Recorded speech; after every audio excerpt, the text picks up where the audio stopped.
नमस्ते दोस्तों, Shri Ram mathematics academy के यूट्यूब चैनल पर आप सभी का स्वागत है। दोस्तों, मैं सोनू आसीवाल एक बार फिर नए वीडियो के साथ आपके सामने हाजिर हुआ हूँ। दोस्तों, अपना जो राजस्थान के भूगोल के बारे में जो कल वीडियो अपलोड की थी दोस्तों, उसमें मेरे को आप सभी का बहुत प्यार मिला, बहुत अच्छा आपका सहयोग मिला। दोस्तों, आगे वीडियो में आप इसी तरह मेरे को लाइक और कमेंट्स और सब्सक्राइब देते रहे दोस्तों, ताकि मुझे नए वीडियो बनाने में और उत्साहवर्धन मिले।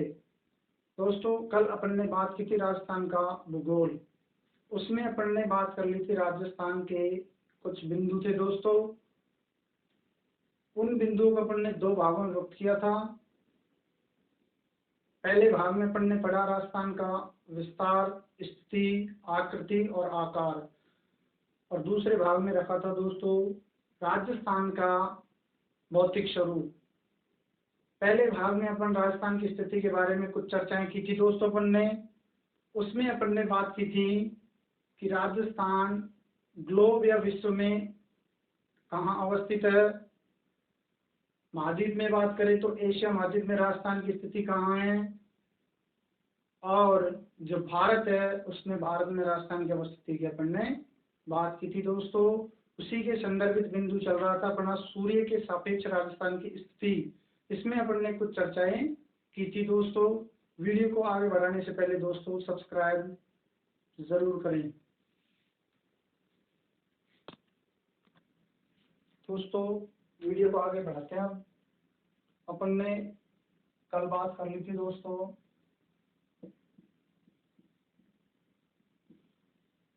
राजस्थान की स्थिति, और इसी के संदर्भ में दोस्तों अपना बिंदु चल रहा था राजस्थान की स्थिति के बारे में। सूर्य के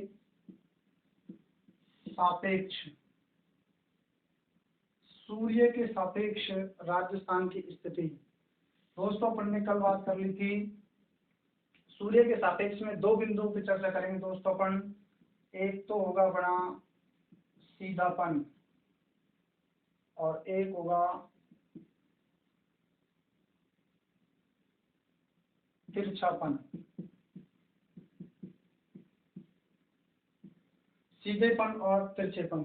दोस्तों, अपन बात करें राजस्थान में, अगर सीधापन में अगर प्रश्न आ जाए सीधा सीधा कि राजस्थान में सूर्य की सबसे सीधी किरणें राजस्थान में या सीधापन किरणों का कौन से जिले पे होता है दोस्तों, वो होता है बांसवाड़ा जिले में। ठीक है दोस्तों, कौन से जिले में होता है? बांसवाड़ा जिले में। और उसी माध्यम से अगर अपन बात कर लें कि तिरछापन, राजस्थान में सूर्य की किरणों का तिरछापन, सर्वाधिक तिरछापन होता है दोस्तों गंगानगर में।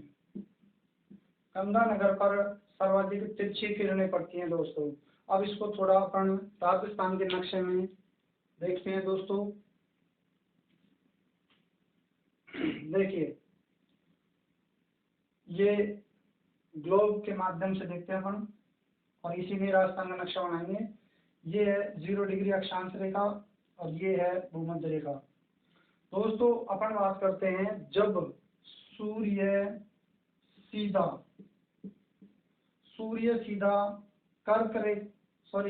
भूमध्य रेखा पर, ये है दोस्तों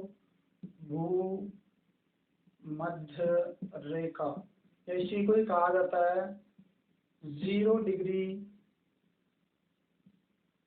अक्षांश रेखा। 0 डिग्री अक्षांश रेखा। दोस्तों, अपन बात करते हैं जब सूर्य सीधा भूमध्य रेखा पे चमकता है, तो यहाँ अपन ने बात की थी, ये हो गया उत्तरी गोलार्ध और ये अपना हो गया पूर्वी गोलार्ध। यानी भूमध्य रेखा के उत्तरी भाग का है वो है उत्तरी गोलार्ध, और भूमध्य रेखा के दक्षिणी जो भाग है, जो हिस्सा है, वो है दक्षिणी गोलार्ध। उसी के माध्यम से 0 डिग्री देशांतर रेखा के माध्यम से अपन बात करते हैं, इसका पूर्वी भाग हो गया पूर्वी गोलार्ध और दक्षिणी भाग हो गया पश्चिमी गोलार्ध। ठीक है दोस्तों, अब अपन बात करते हैं राजस्थान की अवस्थिति। राजस्थान की अवस्थिति दोस्तों अपन ने यहाँ बात की थी राजस्थान के संदर्भित। यहाँ पे अपना राजस्थान अवस्थित है दोस्तों। अपना माध्यम ये है सूर्य का सीधापन और तिरछापन पे अपन बात करेंगे दोस्तों। यहाँ पे सूर्य सीधा भूमध्य रेखा पे चमक रहा है। सूर्य की सीधी किरणें राजस्थान के दक्षिणी जिले में जो दक्षिणी भाग है उसमें इसकी किरणें जाएंगी दोस्तों। फिर उसके बाद अगर अपन बात करें जो दक्षिण में जो जिला है वो मैंने आपको पहले लिखवा दिया, बांसवाड़ा। उसके बाद तिरछेपन में अगर अपन बात करें दोस्तों तो तिरछेपन में जिला आएगा गंगानगर। ठीक है दोस्तों। अब अपन बात करते हैं राजस्थान के संदर्भित कि राजस्थान के तिरछेपन में या सीधेपन में राजस्थान के जिलों को आरोही क्रम में जमाओ। प्रश्न पूछा जा सकता है दोस्तों कि राजस्थान में सूर्य के सीधेपन का आरोही क्रम बताइए। ये प्रश्न पूछा जा सकता है दोस्तों। तो अपन बात करते हैं आरोही क्रम, तिरछेपन का आरोही क्रम, यानी आरोही क्रम का मतलब होता है दोस्तों बढ़ना। आरोही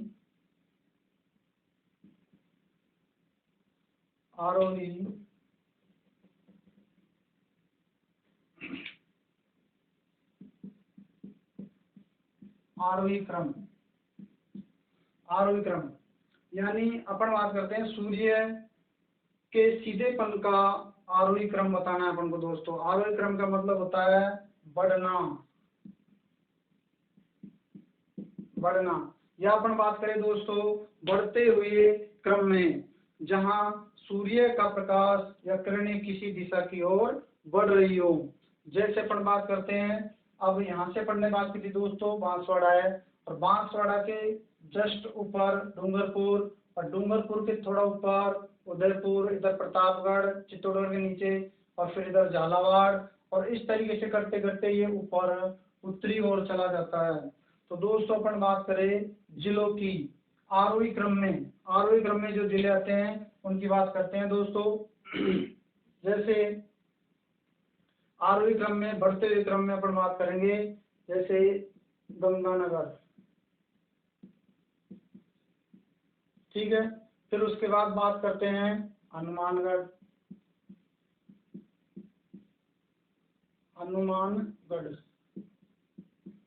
ठीक है दोस्तों।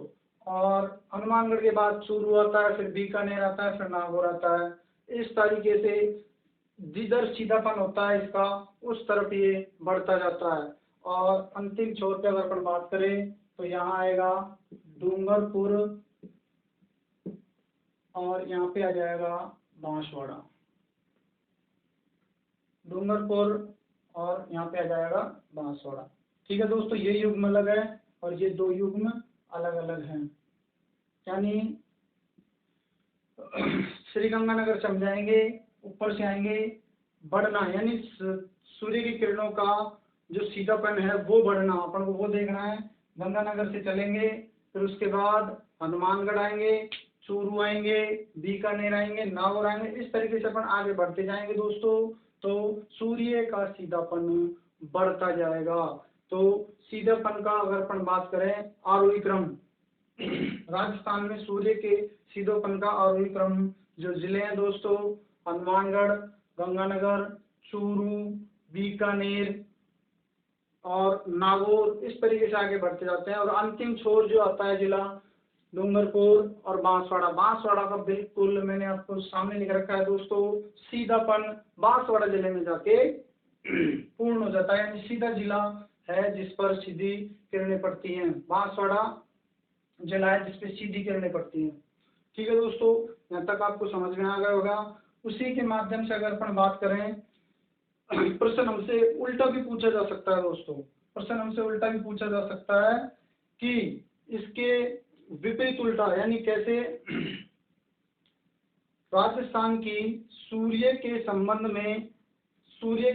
में कौन सा कथन सही है, या सूर्य के सीधेपन के संबंध में कौन सा कथन सही है या नहीं है।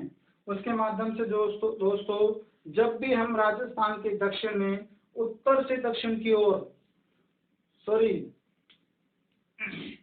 दक्षिण से उत्तर की ओर, ये हो गया दक्षिण और ये हो गया उत्तर। ठीक है दोस्तों, ये कुछ कॉन्सेप्ट में इसको समझा रहा हूँ, इसको ध्यान से देखना कि प्रश्न पूछा जा सकता है कि जब भी हम राजस्थान के दक्षिण से उत्तर की ओर जाएंगे, दक्षिण से उत्तर की ओर जाते हैं, तो दोस्तों अपन बात करें सूर्य का तिरछापन बढ़ेगा, सूर्य का तिरछापन बढ़ेगा, सूर्य का तिरछापन बढ़ेगा तथा सीधापन घटेगा। ये बिंदु है दोस्तों, प्रश्न पूछा जा सकता है यहाँ से। सीधापन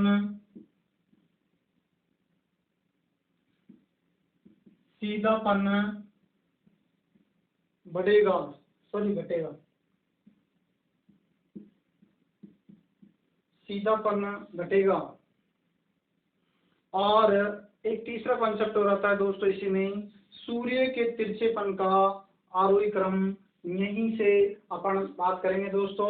एक तो है, अगर कॉन्सेप्ट आ जाए सही गलत में से प्रश्न पूछा जाता है दोस्तों, जस्ट इसका उल्टा कि सूर्य के सीधेपन का आरोही क्रम के बारे में अपन ने बात कर ली। सूर्य के सीधेपन, सीधा बांसवाड़ा भी गिरता है, उसके बाद भूमध्य रेखा पर सूर्य सीधा चमकता है, तब सर्वाधिक सीधापन बांसवाड़ा जिले पे होता है दोस्तों। आरोही क्रम में यानी सीधेपन के आरोही क्रम में अपन अगर बात करें तो उत्तर से जिले शुरू होंगे और दक्षिण की ओर आएंगे दोस्तों, यानी गंगानगर, हनुमानगढ़, चूरू, बीकानेर, नागौर, इधर बढ़ते हुए अपन आएंगे तो दोस्तों सीधापन बढ़ेगा और तिरछापन घटेगा। दोनों कॉन्सेप्ट क्लियर कर लेना दोस्तों। फिर अपन बात करते हैं, जस्ट इसके उल्टा प्रश्न पूछा जा सकता है कि राजस्थान में सूर्य के संबंध में दक्षिण से उत्तर की ओर जाने पर, दक्षिण से उत्तर की ओर जाने पर सूर्य का तिरछापन घटेगा, सॉरी सूर्य का तिरछापन बढ़ेगा, ठीक है दोस्तों, और सीधापन घटेगा। और इसी के माध्यम से अपन इसका आरोही क्रम यानी तिरछेपन का आरोही क्रम की बात करेंगे दोस्तों। इसको आप देख लेना, इसको शॉर्ट लेना चाहते हो तो ले सकते हो।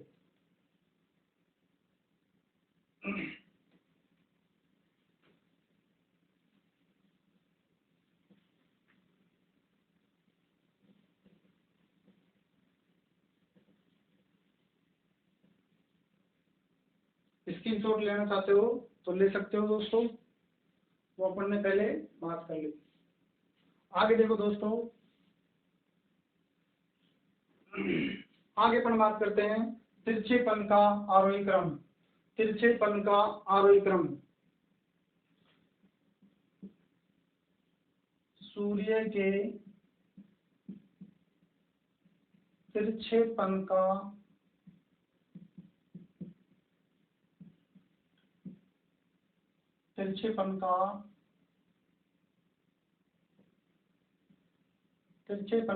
आरोही क्रम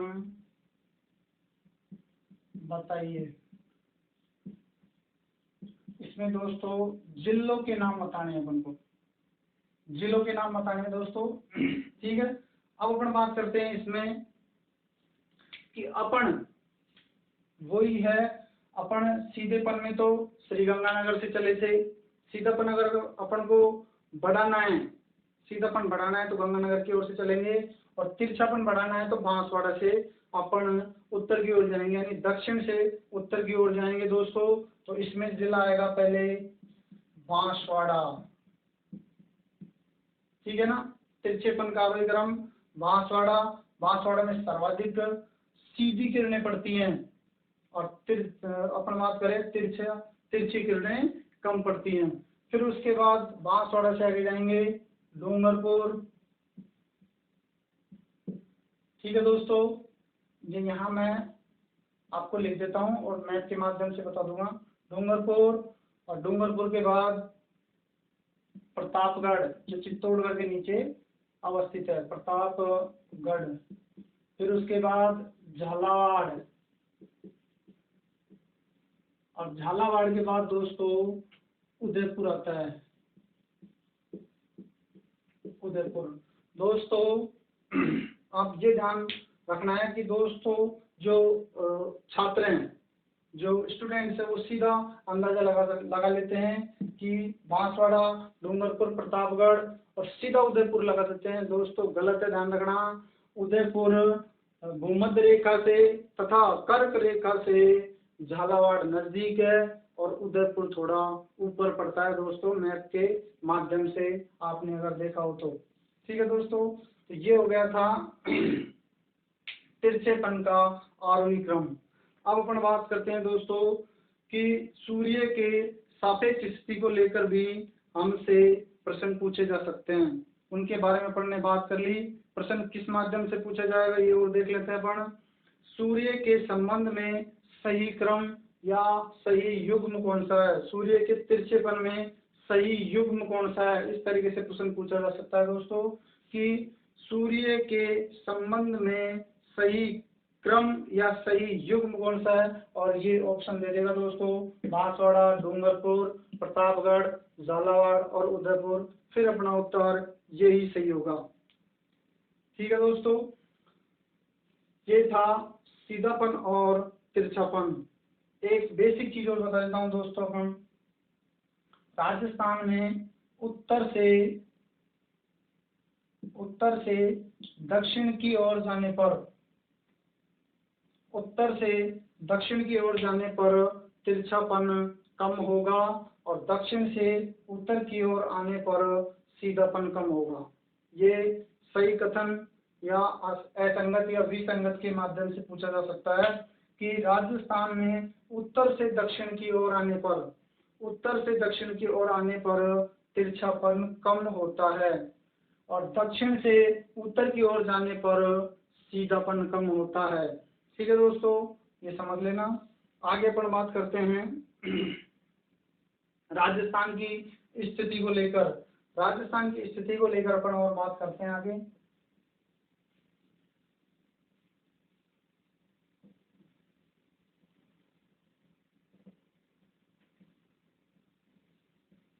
राजस्थान की स्थिति,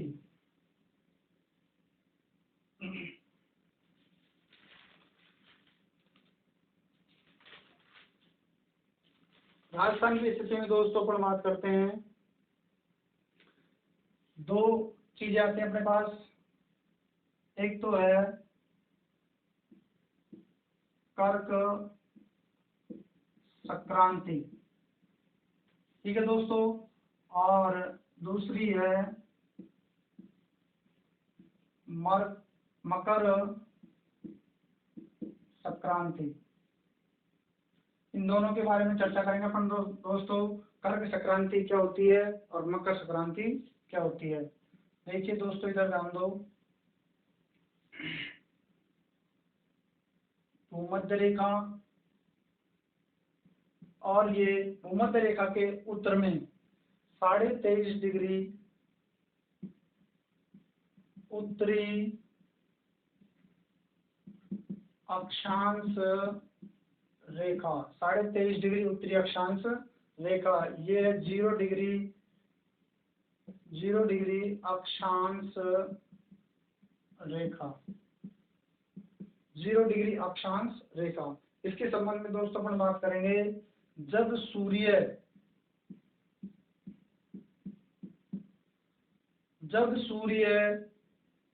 कर्क रेखा पर, जब सूर्य कर्क रेखा पर सीधा चमकता है तो दोस्तों इस प्रक्रिया को कहा जाता है कर्क संक्रांति। जब सूर्य कर्क रेखा पर सीधा चमकता है, इस प्रक्रिया को कर्क संक्रांति कहा जाता है। और दोस्तों इसकी तिथि फिक्स है, वो है 21 जून। इसकी तिथि निर्धारित की गई है दोस्तों भूगोल के अनुसार 21 जून। और 21 जून अगर अपन बात करें, ये दोस्तों उत्तरी गोलार्ध है, उत्तरी गोलार्ध। पूरे उत्तरी गोलार्ध में अगर अपन मानसून की बात करें तो यहाँ पे ग्रीष्म ऋतु होगी दोस्तों। कौन सी ऋतु होगी? ग्रीष्म ऋतु। और अपन बात करें, इस दिन सबसे बड़ा दिन होगा, सबसे बड़ा दिन होगा और सबसे छोटी रात होगी। सबसे बड़ा दिन और सबसे छोटी रात। अब देखो दोस्तों, उत्तरी गोलार्ध में अपना राजस्थान यहीं पे अवस्थित है। उत्तरी गोलार्ध में अपना राजस्थान अवस्थित है। इसमें अगर अपन बात करें तो राजस्थान के संदर्भ में अपन से पूछा जाएगा कि राजस्थान में सबसे बड़ा दिन कौन सी तिथि को होता है? 21 जून। सबसे छोटी रात कब होती है? 21 जून। और दोस्तों अपन बात करें और दोस्तों अपन बात करते हैं, एक प्रश्न और पूछ लिया जाता है यहाँ से कि राजस्थान में कौन से दिन परछाई नहीं बनती है? या अपन बात करें राजस्थान के बांसवाड़ा जिले में परछाई नहीं बनती है। यदि कोई व्यक्ति दोस्तों राजस्थान के बांसवाड़ा जिले में अवस्थित है या बांसवाड़ा जिले में खड़ा है तो इस दिन उसकी परछाई नहीं बनेगी या बिल्कुल कम बनेगी तो बिल्कुल कम बनेगी, वरना दोस्तों बिल्कुल परछाई नहीं बनेगी। तो इस दिन परछाई नहीं बनती है। ठीक है दोस्तों, परछाई नहीं बनती है। और अपन बात करें कर्क संक्रांति की। कर्क संक्रांति ग्लोब में राजस्थान की अवस्थिति है, वो उत्तरी गोलार्ध में अवस्थित है, जिसमें अपन ने बात की थी दोस्तों 23.23 डिग्री उत्तरी अक्षांश रेखा, जिसे कर्क रेखा भी कहा जाता है। कर्क रेखा भी कहा जाता है दोस्तों। और इसके माध्यम से अपन बात करें, इस दिन यानी 21 जून को सूर्य सीधा कर्क रेखा पर चमकता है। 21 जून को सूर्य सीधा कर्क रेखा पे चमकता है। इस प्रक्रिया को कर्क संक्रांति कहा जाता है दोस्तों। और ये तिथि निर्धारित है। इस दिन उत्तरी गोलार्ध में सबसे बड़ा दिन होता है, सबसे छोटी रात होती है, परछाई नहीं बनती है। ठीक है दोस्तों, अब अपन इसी के संदर्भ में बात कर लेते हैं। यदि सीधा देखो दोस्तों, प्रश्न हमसे जस्ट इसका उल्टा करके भी पूछ सकता है। यानी अपन बात करें यहाँ पे इसी में ही कर लेते हैं। ये है 23.5 डिग्री दक्षिणी अक्षांश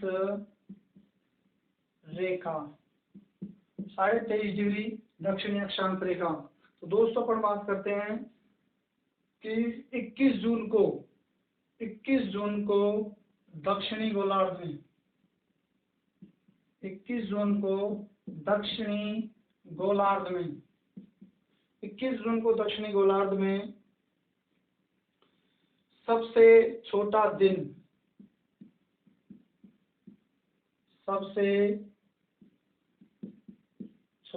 जस्ट अपोजिट होगा दोस्तों।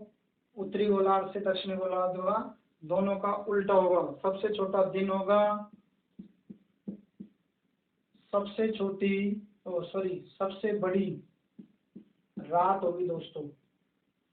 ठीक है दोस्तों, ये कर्क संक्रांति के बारे में कुछ जानकारी थी, वो मैंने आपको दी। कर्क संक्रांति 23.5 डिग्री उत्तरी अक्षांश रेखा या कर्क रेखा पर सूर्य सीधा चमकता है, इस प्रक्रिया को कर्क संक्रांति कहा जाता है। इसमें तिथि निर्धारित है दोस्तों 21 जून। इस दिन सबसे बड़ा दिन होता है, सबसे छोटी रात होती है, परछाई नहीं बनती है। बांसवाड़ा जिले की अगर अपन राजस्थान के संदर्भ में बात करें तो जस्ट इसका उल्टा दक्षिणी गोलार्ध में होगा। और दक्षिणी गोलार्ध में बात करें सबसे छोटा दिन होगा, और वहाँ पे दोस्तों सबसे बड़ा दिन है, यहाँ पे सबसे छोटा दिन है, वहाँ पे सबसे छोटी रात है, यहाँ पे सबसे बड़ी रात होगी दोस्तों। ठीक है, नेक्स्ट अपन बात करते हैं मकर संक्रांति की। स्क्रीनशॉट लेना चाहते हो तो दोस्तों स्क्रीनशॉट ले सकते हो।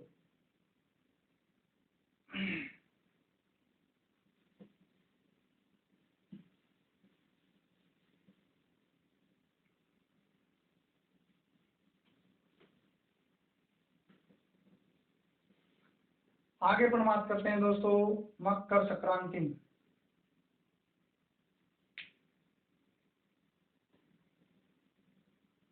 मकर संक्रांति।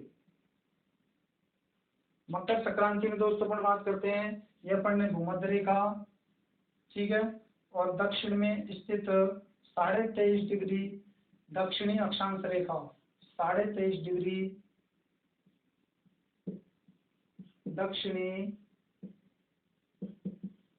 अक्षांश रेखा, यह इसे कहा जाता है दोस्तों मकर रेखा। मकर रेखा, ठीक है दोस्तों, मकर रेखा है 23.5 डिग्री दक्षिणी अक्षांश रेखा।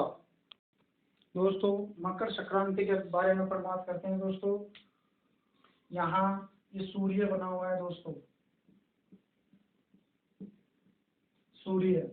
सूर्य सीधा मकर रेखा पर चमकता है दोस्तों, सूर्य सीधा मकर रेखा पर चमकता है। इस प्रक्रिया को कहा जाता है मकर संक्रांति। मकर संक्रांति, मकर संक्रांति, ठीक है दोस्तों, इस प्रक्रिया को मकर संक्रांति कहा जाता है। और यह तिथि फिक्स है दोस्तों, फिक्स निर्धारित या निर्धारित की हुई तिथि है, वो है 22 दिसंबर दोस्तों। 22 दिसंबर को सूर्य सीधा मकर रेखा पर चमकता है। इस प्रक्रिया को कहा जाता है मकर संक्रांति। और दोस्तों यहाँ पे बात करें अपन ऋतु यहाँ पे ग्रीष्म ऋतु होगी दोस्तों, ग्रीष्म ऋतु।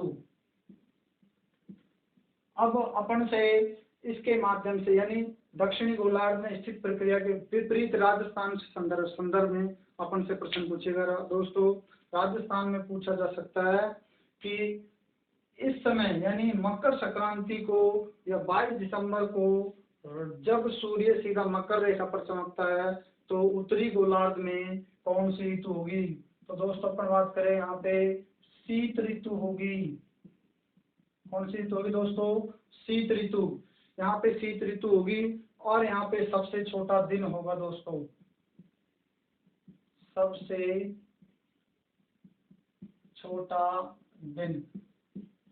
ये है दोस्तों उत्तरी गोलार्ध की बात, उत्तरी गोलार्ध की बात। उत्तरी गोलार्ध में दोस्तों 22 दिसंबर को शीत ऋतु होगी और सबसे छोटा दिन होगा और सबसे बड़ी रात होगी, सबसे बड़ी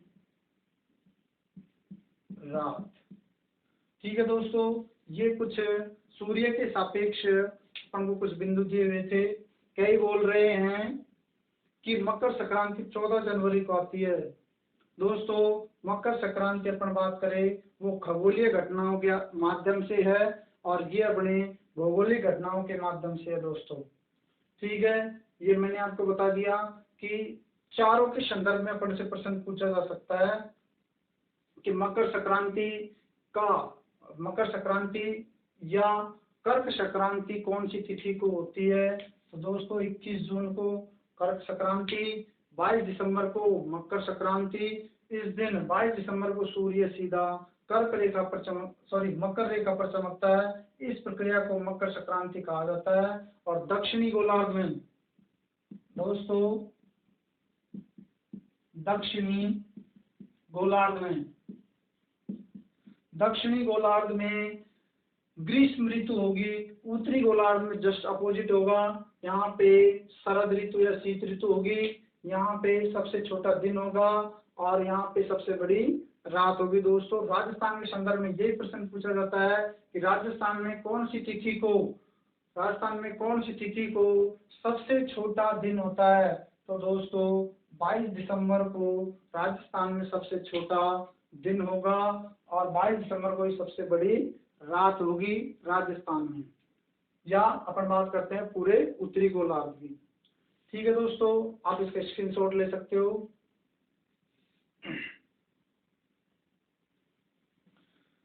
अब अपन सूर्य के सापेक्ष दोस्तों आगे बढ़ते हैं, सूर्य के सापेक्ष आगे बढ़ते हैं।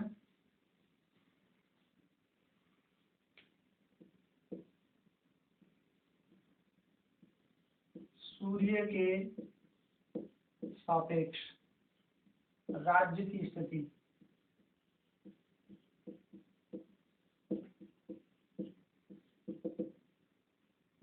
सूर्य के सापेक्ष राज्य की स्थिति।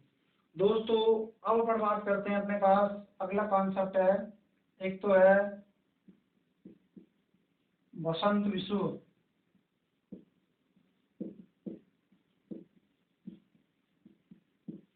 वसंत विषुव, और दूसरा है दोस्तों शरद विषुव, शरद विषुव। दोनों सूर्य के दोनों के बारे में अपन चर्चा करेंगे दोस्तों। सूर्य के सापेक्ष राज्य की स्थिति में अपना चल रहा है वसंत विषुव और शरद विषुव। दोस्तों वसंत विषुव और शरद विषुव क्या होता है इधर ध्यान दो। ये अपन ने ग्लोब का प्रारूप बनाया दोस्तों। अपन ने यहाँ सीधी उत्तरी ध्रुव को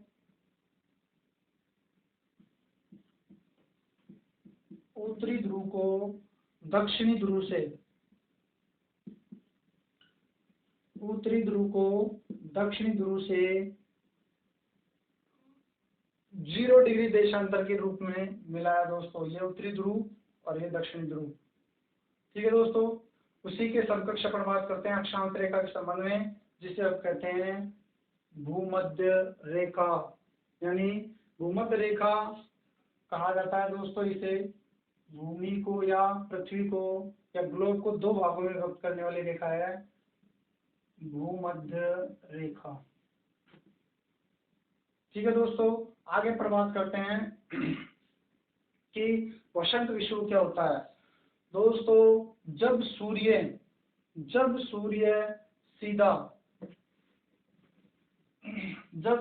सीधा उत्तरी ध्रुव पर, जब सूर्य सीधा उत्तरी ध्रुव पर चमकता है और सीधी किरणें भूमध्य रेखा पर जाती हैं दोस्तों, किरणें कहा जाती हैं भूमध्य रेखा पर, इस प्रक्रिया को कहा जाता है वसंत विषुव। इस प्रक्रिया को दोस्तों वसंत विषुव कहा जाता है। और इस तिथि यानी जो वसंत विषुव है इसकी भी तिथि निर्धारित की गई है दोस्तों। वो तिथि है 21 मार्च, ठीक है दोस्तों। 21 मार्च को सूर्य सीधा उत्तरी ध्रुव पर चमकता है और उसकी किरणें सीधी भूमध्य रेखा पर जाती हैं। इस प्रक्रिया को कहा जाता है वसंत विषुव, ठीक है दोस्तों। ये इसकी विशेषता यही है कि इस दिन उत्तरी गोलार्ध में नहीं दोस्तों, पूरे विश्व की बात करते हैं अपन। पूरे विश्व में इस दिन और रात की अवधि बराबर होती है दोस्तों। दिन रात की अवधि बराबर होती है, दिन और रात की अवधि बराबर होती है दोस्तों। ये बराबर लिख ही देता हूं मैं, बराबर दिन और रात की अवधि बराबर होती है पूरे विश्व में 21 मार्च को। यानी उत्तरी ध्रुव पर सूर्य सीधा चमकता है, सूर्य की किरणें भूमध्य रेखा पर गिरती हैं। इस प्रक्रिया को वसंत विषुव कहा जाता है। और दोस्तों वसंत विषुव इसका नाम पड़ा है। वसंत विषुव क्यों कहा जाता है? क्योंकि इस दिन से वसंत ऋतु का आगमन माना जाता है दोस्तों। 21 मार्च से वसंत ऋतु का आगमन माना जाता है। अब अपन बात करते हैं शरद विषुव। दोस्तों जब सूर्य पृथ्वी के चारों ओर चक्कर लगाता है तो दक्षिणायन और आ जाता है, तो सूर्य सीधा अगर अपन बात करें दक्षिणी ध्रुव पर आकर चमकता है दोस्तों। सूर्य दक्षिण ध्रुव पर सीधा चमकता है। इसकी जो किरणें हैं, इसकी जो प्रकाश है वो सीधा भूमध्य रेखा पर गिरता है। इसका प्रकाश सीधा भूमध्य रेखा पर गिरता है। इस प्रक्रिया को कहा जाता है शरद विषुव। दोस्तों इस प्रक्रिया को शरद विषुव कहा जाता है। और इसकी तिथि निर्धारित है दोस्तों, ये है 23 सितंबर। 23 सितंबर को दोस्तों सूर्य सीधा उत्तरी ध्रुव पर चमकता है और उसकी जो किरणें भूमध्य रेखा पे गिरती हैं। इस प्रक्रिया को कहा जाता है शरद विषुव। ठीक है दोस्तों, इस दिन भी पूरे विश्व में दिन और रात की अवधि बराबर होती है। दिन रात बराबर होते हैं, दिन और रात बराबर होते हैं। ठीक है दोस्तों, ये सूर्य के सापेक्ष में कुछ राजस्थान के संदर्भित अपन ने कुछ बातें की थी। इसी के संदर्भ में राजस्थान के बारे में प्रश्न पूछ लिया जाता है दोस्तों। प्रश्न आता है कि राजस्थान में दिन और रात की अवधि कौन सी तिथि को आयोजित होती है। तो दोस्तों 21 मार्च को राजस्थान में दिन और रात की अवधि समान होती है। ठीक है दोस्तों, ध्रुवों की बात करें, उत्तरी ध्रुव पर दिन रात की अवधि 21 मार्च, दक्षिण ध्रुव पर दिन रात की अवधि 23 सितंबर को। ठीक है दोस्तों, दोनों अवधियां या दोनों तिथियां अलग अलग है, इनको याद रखना। सीधा सीधा प्रश्न यहाँ से पूछ लेता है। ठीक है दोस्तों, आगे बढ़ते हैं वीडियो को। इससे पहले आप स्क्रीनशॉट ले लो इसका।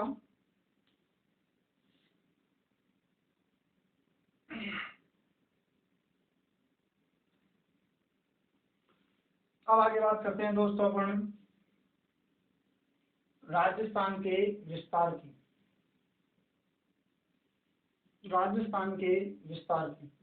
दोस्तों मैं आपसे निवेदन करता हूं कि आपको कुछ इस वीडियो में अलग लग रहा हो तो दोस्तों कमेंट्स और लाइक और सब्सक्राइब करना ना भूलें, ताकि मेरे को और वीडियो बनाने के लिए आपकी ओर से उत्साहवर्धन मिले। दोस्तों आगे बात करते हैं अपन राजस्थान की स्थिति हो गई। अब अपन बात करते हैं राजस्थान का विस्तार। राजस्थान के विस्तार के बारे में चर्चा करने से पहले दोस्तों मैं आपको अक्षांश और देशांतर के बारे में थोड़ी जानकारी दूंगा।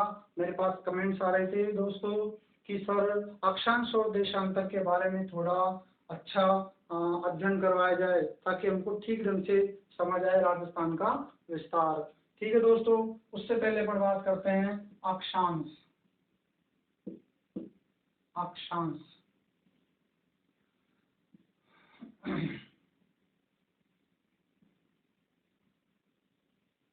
लैटिट्यूड्स। अक्षांश क्या होती है दोस्तों? देखो अपन बात करते हैं अक्षांश रेखाएं।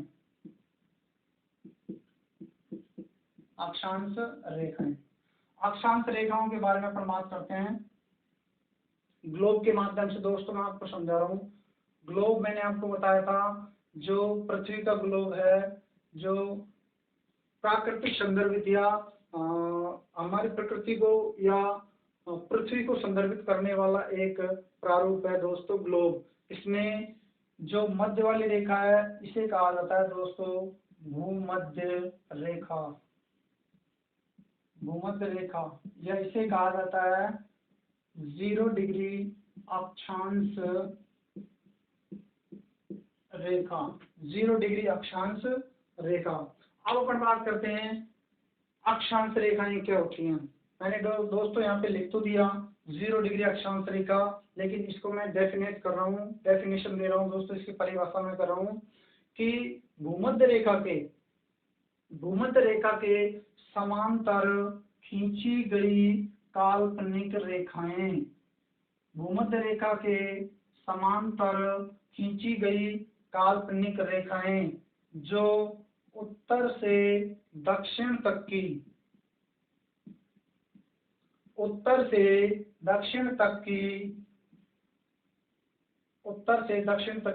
कोणात्मक दूरी को प्रदर्शित करती हैं दोस्तों। भूमध्य रेखा के समांतर खींची गई काल्पनिक रेखाएं जो उत्तर से दक्षिण तक की कोणात्मक दूरी को प्रदर्शित करती है, उन्हें अक्षांश रेखाएं कहते हैं। या सीधी भाषा में अपन बात करें कि वे रेखाएं जो पश्चिम से पूर्व की ओर खींची जाती हैं लेकिन वो काल्पनिक होती हैं दोस्तों, उन्हें अक्षांश रेखाएं कहा जाता है। अक्षांश रेखाओं के संदर्भित अगर अपन और आगे बढ़े, अक्षांश रेखाओं की संख्या दोस्तों मैं आपसे बात करता हूँ यहाँ पे कि 23.5 डिग्री,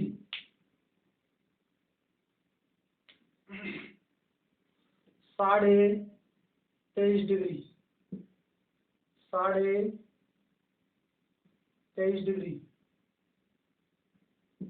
ये है दोस्तों 23.5 डिग्री उत्तरी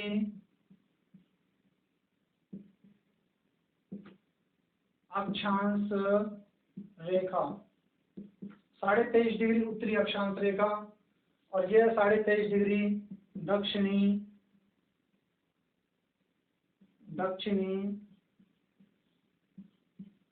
अक्षांश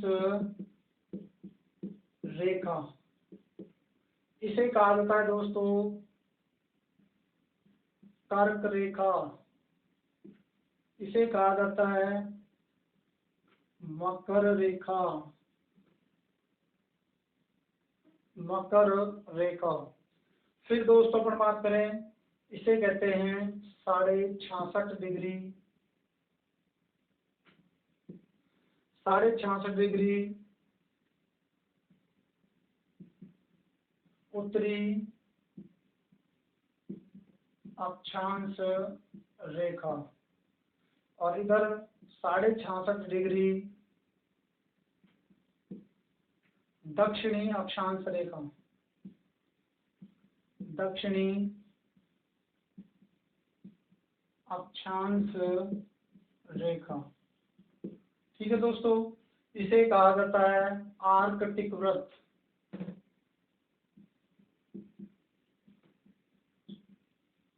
आर्कटिक वृत्त। इसे कहा जाता है अंटार्कटिक वृत्त, अंटार्कटिक, अंटार्कटिक वृत्त।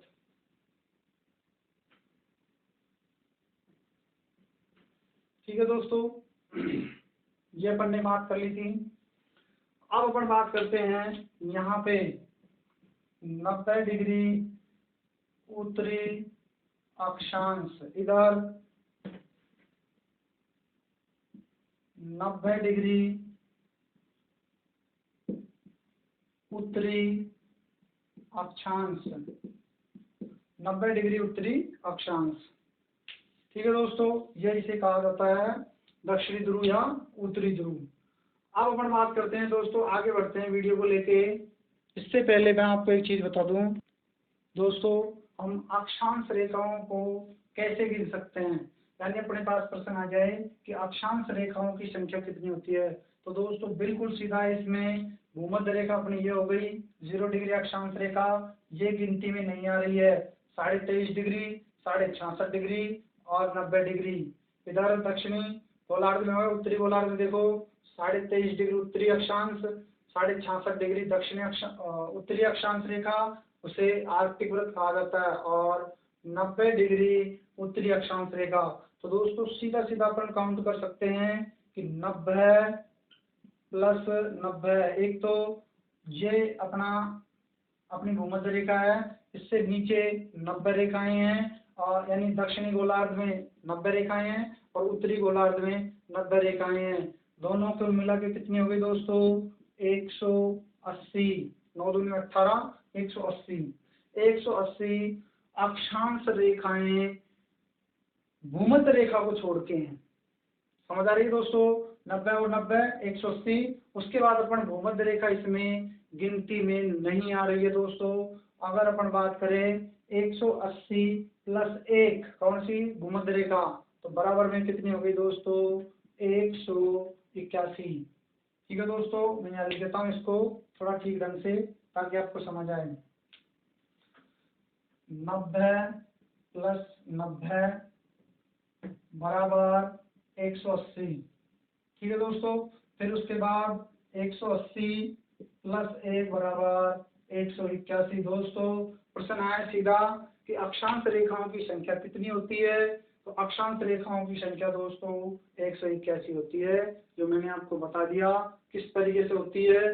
90 डिग्री उत्तरी अक्षांश रेखा यानी मध्य में जो होती है भूमध्य रेखा होती है, इसको 0 डिग्री अक्षांश रेखा बोला जाता है। इसके उत्तरी ओर जाएंगे, उत्तरी गोलार्ध में जाएंगे तो 23.5 डिग्री उत्तरी अक्षांश रेखा जिसे हम कर्क रेखा कहते हैं। उसके बाद 66.5 डिग्री उत्तरी अक्षांश रेखा जिसे आर्कटिक वृत्त कहा जाता है दोस्तों, और उसके बाद 90 डिग्री उत्तरी अक्षांश जो दक्षिणी ध्रुव के रूप में परिवर्तित है, जो दक्षिणी ध्रुव है। उसके बाद अपन बात करते हैं दोस्तों नेक्स्ट भूमध्य रेखा के दक्षिण में, यानी दक्षिणी गोलार्ध की अगर अपन बात करें 23.5 डिग्री उत्तरी अक्षांश रेखा जिसे मकर रेखा कहा जाता है दोस्तों।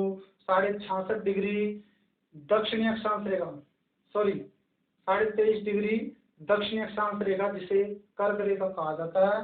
66.5 डिग्री दक्षिणी अक्षांश रेखा जिसे अंटार्कटिक वृत्त कहा जाता है दोस्तों, और 90 डिग्री है। इन सभी को जोड़कर हमारे पास भूमध्य रेखा सहित अपने पास 181 अक्षांश रेखाएं अवस्थित हैं दोस्तों। और इसके बारे में और जानकारी देता हूं दोस्तों। अक्षांशों का उपयोग कहाँ किया जाता है? अक्षांशों का उपयोग दोस्तों दो स्थानों के मध्य दूरी ज्ञात करने के लिए,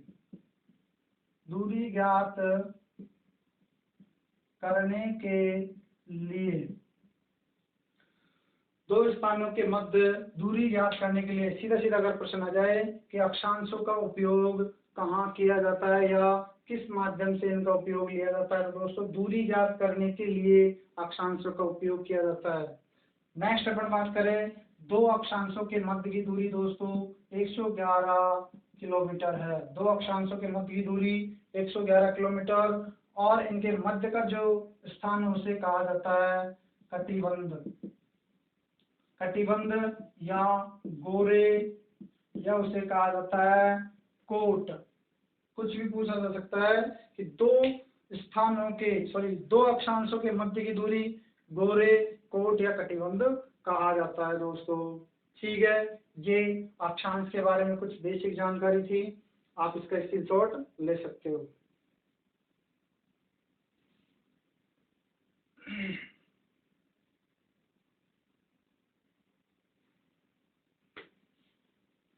दोस्तों राजस्थान के संदर्भ में अक्षांश के बारे में मैं आपको थोड़ा और विस्तार से तो वहाँ पे बात करें, लेकिन कुछ मैं कॉन्सेप्ट है जो मैं आपको बता देता हूँ यहाँ पे, जो एग्जाम की दृष्टि से बहुत महत्वपूर्ण होते हैं दोस्तों।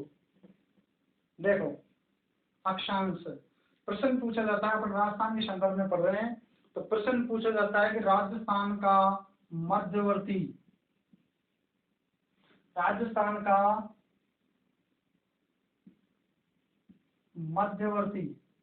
अक्षांश कौन सा है, यानी राजस्थान का वह अक्षांश जो मध्य से होके गुजरता है। राजस्थान का वह अक्षांश जो राजस्थान के मध्य से होके गुजरता है वो है दोस्तों 27 डिग्री उत्तरी अक्षांश 27 डिग्री उत्तरी अक्षांश रेखा। ये राजस्थान के मध्य से होकर गुजरती है दोस्तों। प्रश्न पूछा जाता है राजस्थान की मध्यवर्ती अक्षांश रेखा कौन सी है, तो अपना उत्तर होगा दोस्तों 27 डिग्री उत्तरी अक्षांश रेखा। एक प्रश्न पूछा जाता है दोस्तों कि राजस्थान का वह अक्षांश या वह अक्षांश रेखा जो राजस्थान के सर्वाधिक जिलों से होकर गुजरती है, दोस्तों वो है 25 डिग्री उत्तरी अक्षांश रेखा। 25 डिग्री उत्तरी अक्षांश रेखा राजस्थान के 10 जिलों से होकर गुजरती है दोस्तों, 10 जिलों से होकर गुजरती है। ये अपन बात करेंगे जब अक्षांशों के बारे में राजस्थान के मैप में जो मैपिंग करेंगे उसमें अपन दर्शाएंगे इसको।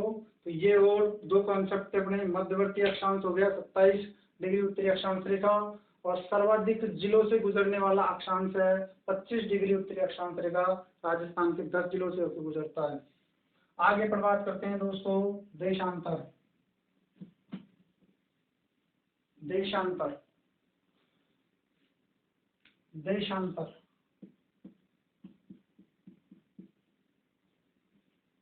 रेखा।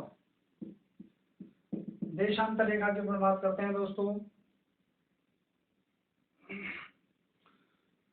पृथ्वी को दो भागों में विभक्त करने वाली भूमध्य रेखा, उसी के माध्यम से जैसे भूमध्य रेखा है उसका उत्तरी भाग उत्तरी गोलार्ध और दक्षिणी भाग दक्षिणी गोलार्ध, उसी के माध्यम से एक मध्य में खींची जाने वाली रेखा है जिसे कहा जाता है दोस्तों 0 डिग्री देशांतर रेखा। 0 डिग्री देशांतर रेखा यानी इसका पूर्वी भाग पूर्वी गोलार्ध कहलाता है। पूर्वी भाग पूर्वी गोलार्ध तथा पश्चिमी भाग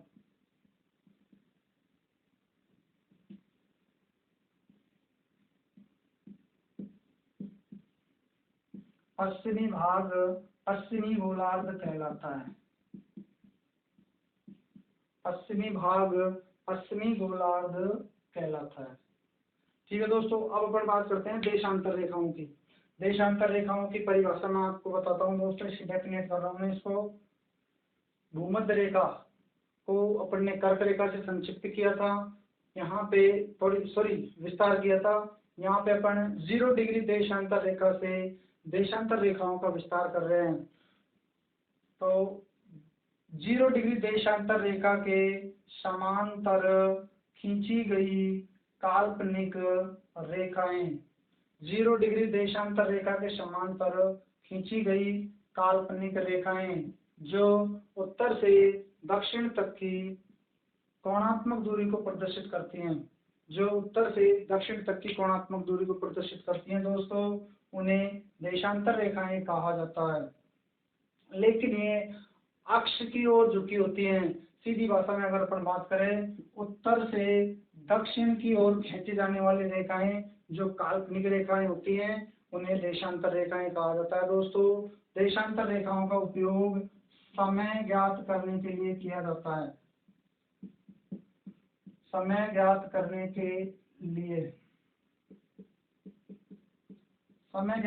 के लिए देशांतर रेखाओं का उपयोग किया जाता है। समय ज्ञात करने के लिए देशांतर रेखाओं का उपयोग किया जाता है। ठीक है दोस्तों, अब अपन बात करें यहाँ से इधर 0 डिग्री देशांतर रेखा के संदर्भित अगर अपन बात करें कि देशांतर रेखाएं कितनी होती हैं। देशांतर रेखाओं का माध्यम अपन मानते हैं दोस्तों, जैसे कोई घड़ी है और 1 घंटे में उसमें घंटे की सुई 360 डिग्री का कोण बनाती है। दोस्तों चारों तरफ घूम के आती है और यहाँ दोबारा 12 पे आ जाती है दोस्तों, तो वह 360 डिग्री का कोण बनाती है। लेकिन अपन संदर्भित सीधा ये रखेंगे कि देशांतर रेखाओं की संख्या 360 होती है। ठीक है दोस्तों, देशांतर रेखाओं की संख्या कितनी होती है? 360। इनका उपयोग समय ज्ञात करने के लिए किया जाता है। और ज्यादा अगर अपन बात करें, दो देशांतरों के मध्य की दूरी 111.32 किलोमीटर 111.32 किलोमीटर की दो देशांतरों के मध्य की दूरी होती है। दोस्तों इसके संदर्भ में प्रश्न पूछा जाता है समय ज्ञात करने के लिए। कैसे? जैसे अपन बात करें 0 डिग्री देशांतर से विश्व का समय लिया गया है। दोस्तों 0 डिग्री देशांतर रेखा से विश्व का समय लिया गया है और स्थान है लंदन। लंदन से विश्व का समय लिया गया है। और अपन बात करें अपना समय भारत के 82.5 डिग्री पूर्वी देशांतर से लिया गया है। 82.5 डिग्री पूर्वी देशांतर से लिया गया है। दोस्तों अब अपन बात करें कि 0 डिग्री, और एक बात और मैं बताऊं दोस्तों, ये चीज बताने से पहले कि दो देशांतर, ये देशांतर है और एक ये देशांतर है। 1 डिग्री बराबर 4 मिनट। दोस्तों इसको समझना, 1 डिग्री बराबर 4 मिनट, यानी सूर्य स्थित है इस देशांतर पर और इस देशांतर से दूसरे देशांतर तक जाने में सूर्य को लगता है 4 मिनट, यानी एक देशांतर से दूसरे देशांतर पर सूर्य को जाने में 4 मिनट का समय लगता है। दोस्तों अब अपन बात करते हैं जो 82.5 डिग्री पूर्वी देशांतर रेखा जो भारत के इलाहाबाद में नैनी नामक स्थान से गुजरती है, वहां से अपना मानक समय लिया गया है भारत का।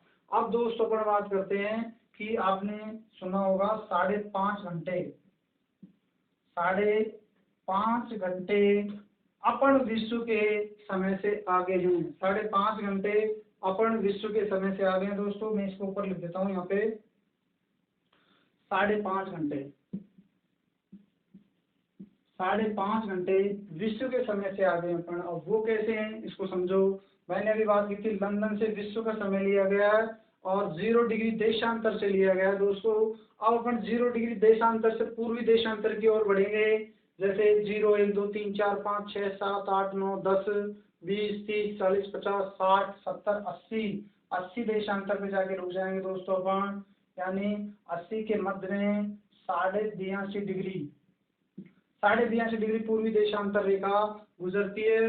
वो भारत के 5 राज्यों से होकर गुजरती है। और जो स्थान जो माना गया है इलाहाबाद का नैनी नामक स्थान है दोस्तों, वहां से भारत का मानक समय लिया गया है। अब देखो दोस्तों, मैंने आपको बताया था कि एक देशांतर को पार करने में, सूर्य को दूसरे देशांतर तक पहुंचने में 4 मिनट का समय लगता है दोस्तों। कितने मिनट का समय लगता है? 4 मिनट का।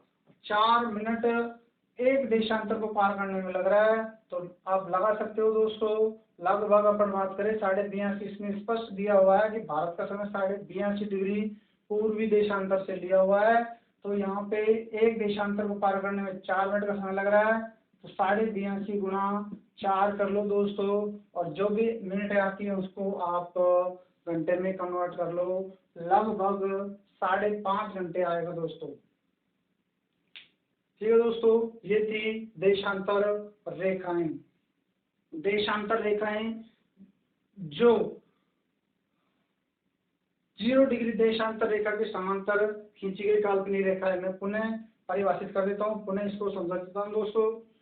0 डिग्री देशांतर रेखा के समांतर खींची गई काल्पनिक रेखाएं जो उत्तर से दक्षिण तक की कोणात्मक दूरी को प्रदर्शित करती हैं। ठीक है दोस्तों, इनका उपयोग समय ज्ञात करने के लिए किया जाता है। इनकी संख्या 360 है। दो देशांतरों के मध्य की दूरी 111.32 किलोमीटर है, और ये एक देशांतर को दूसरे देशांतर तक पहुंचने में सूर्य को जो समय लगता है दोस्तों, वो लगता है 4 मिनट का। और विश्व का मानक समय लंदन से इंग्लैंड लंदन से लिया गया है, ब्रिटेन से लिया गया है, और अपना समय है जो 82.5 डिग्री पूर्वी देशांतर रेखा से लिया गया है, जो विश्व के समय से 5.5 घंटे आगे है दोस्तों। मैंने आपको बात बता दिया कि किस तरीके से अपना 5.5 घंटे विश्व के समय से आगे है। ठीक है दोस्तों, आपको समझ आ गया हो, स्क्रीनशॉट ले लो। बाकी अपन बात करेंगे अगले वीडियो में। धन्यवाद। जय हिंद, जय भारत।